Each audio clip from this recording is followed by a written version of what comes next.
It happened at a grand charity event hosted by my own law firm, a night meant to celebrate our success and give back to the community. The ballroom shimmered with golden lights, filled with judges, clients, and business partners. My wife, Clara, stood beside me, her charm captivating everyone. We were the picture of a perfect couple, until that one sentence changed everything. When one of the guests jokingly referred to her as Mrs. Raymond, Clara laughed loudly and said, "Stop pretending, we're not even married." The room froze for a second, then erupted in awkward laughter. My smile vanished as whispers began to spread like wildfire. She said it with such confidence, as if it were a joke, but to everyone else, it sounded like a confession. I tried to play along, laughing faintly, though my heart was pounding. Throughout the evening, I caught glances from my colleagues. People whispered, exchanged smirks, and avoided meeting my eyes. I had spent years building my reputation as a man of dignity, and in a few careless seconds, Clara had made me the subject of mockery.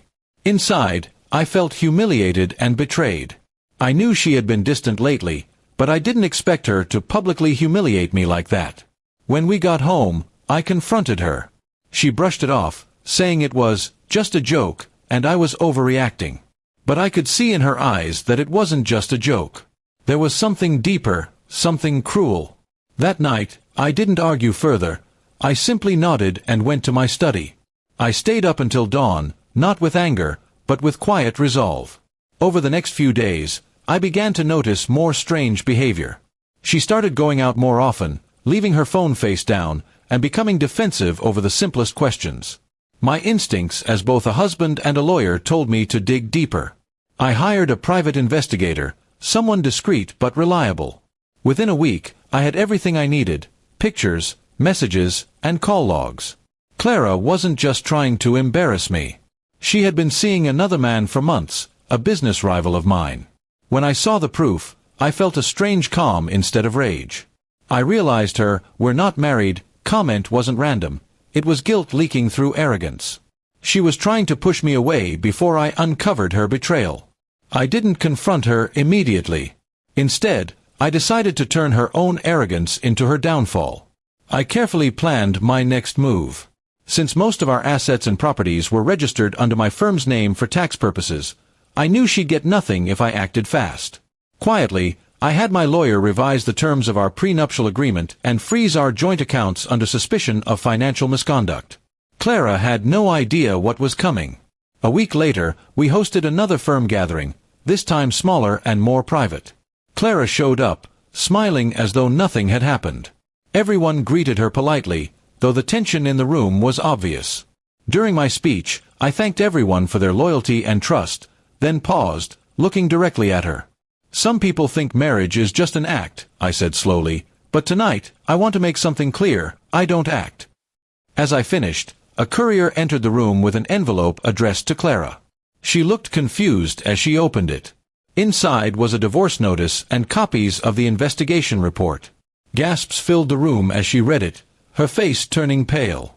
The same people who had laughed at me weeks ago now looked at her with disbelief and pity. Clara stormed out, shouting that I'd ruined her life, but I didn't respond.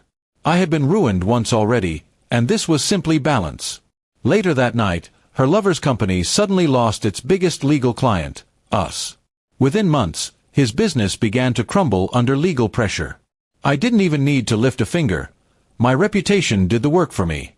Clara tried to reach out, apologizing, saying she didn't mean it, that she had made a mistake. But my heart was already cold. I replied only once, "You said we weren't married, remember? I'm just respecting your words." After that, I blocked her number and moved on. In the months that followed, I focused entirely on my firm. The same people who had once whispered behind my back now treated me with renewed respect. Some even said they admired how gracefully I handled everything. I never told them the full story. I didn't need to. My silence spoke louder than any explanation.